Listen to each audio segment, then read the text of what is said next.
The book of Esther starts with the introduction of Ahasuerus. Chapter 1, verses 1 to 2 state, "This happened in the days of Ahasuerus, the same Ahasuerus who ruled over 127 provinces from India to Ethiopia.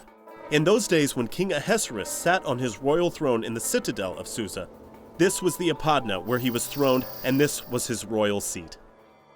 The Persian Empire was at its peak when King Ahasuerus was on the throne. There were 23 vassal states and tribes paying taxes to him. Among the tributes were rare birds and animals, gold and silver jewelry, and precious vessels, among many other numerous things.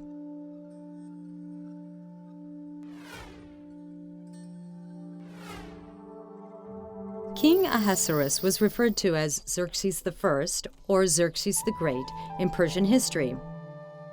He was the 5th king of the Achaemenid Empire, and he reigned for 21 years. Herodotus, a Greek historian, described Ahasuerus as a tyrant who was cruel, capricious, impulsive, and indulgent in sensual passions. Esther chapter 1, verses 3 to 5, says this about King Ahasuerus. "In the 3rd year of his reign, he gave a banquet for all his officials and ministers. The army of Persia and Media and the nobles and governors of the provinces were present, while he displayed the great wealth of his kingdom and the splendor and pomp of his majesty for many days, 180 days in all.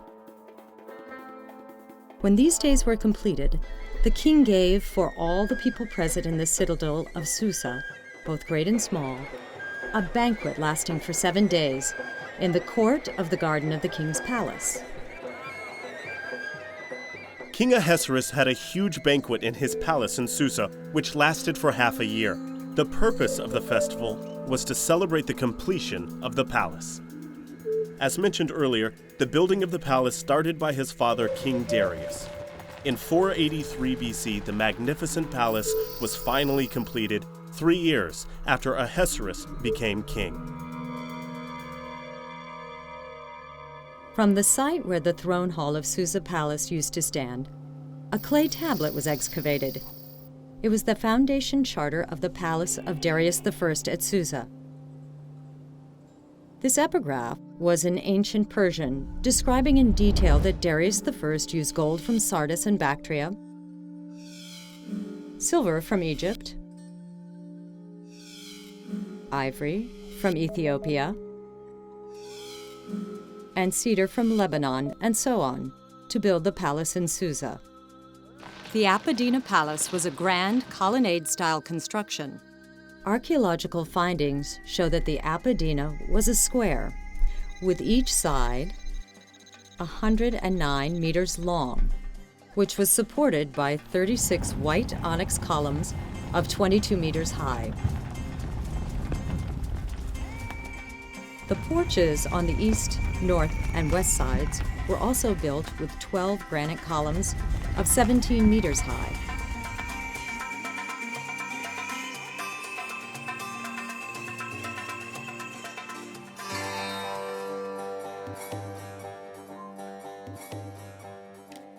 It is written in Esther chapter 1 that there were white and blue curtains fastened with white and purple cords to the silver rings embedded in marble pillars. The ground was covered with red, white, yellow, and black marble. All the cups and plates on the tables were made with shiny, pure gold and pure silver.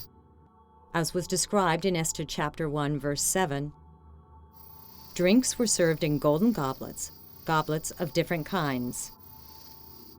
This demonstrates how rich the Persian Empire was at that time. Historians' research confirms that Greece was on the rise during that time, and King Ahasuerus was feeling the threat to the Persian Empire from the powerful Greeks. His father, King Darius, went on an expedition to Greece in 490 BC, but was defeated near Athens in the plain of Marathon. There is an ancient saying that says the son revenges for the father's grudge. King Ahasuerus wanted to gather all his military and government officials from all over the territory to Susa through this banquet to discuss the grand plan of taking over Greece. Around the time when this half-year-long banquet was about over, King Ahasuerus got drunk and suddenly wanted to show off his beautiful wife. He told the eunuchs to invite Queen Vashti to come and meet with his honored guests and officials. This is the site of the royal residence palace in Susa. It's written in Esther chapter 1, verse 9 that Queen Vashti also gave a big banquet inside the royal palace for the women guests. Vashti means beautiful. She might have been born a Persian princess, but Vashti refused to come at the king's command to appear in front of the king and his court. In fact, Vashti was not being unreasonable when she refused to obey the king's command, since Persian tradition requires that women should not flaunt their beauty in public. However, her refusal of the king's invitation caused turmoil in the palace. King Ahasuerus was furious. It is written in Esther chapter 1 verses 13 to 20 that nobles who were with King Ahasuerus advised him that the queen's refusal had wronged not only the king, but also every noble and citizen throughout his empire. As a result, King Ahasuerus dismissed Queen Vashti as recorded in Esther chapter 1 verse 19. Vashti is never again to come before King Ahasuerus, and let the king give her royal position to another who is better than she. At Spring of Water International Ministries, we invite you to journey with us, giving seed to the sower and bread to the eater. Isaiah 55:10. To find out more, follow Spring of Water International Ministries.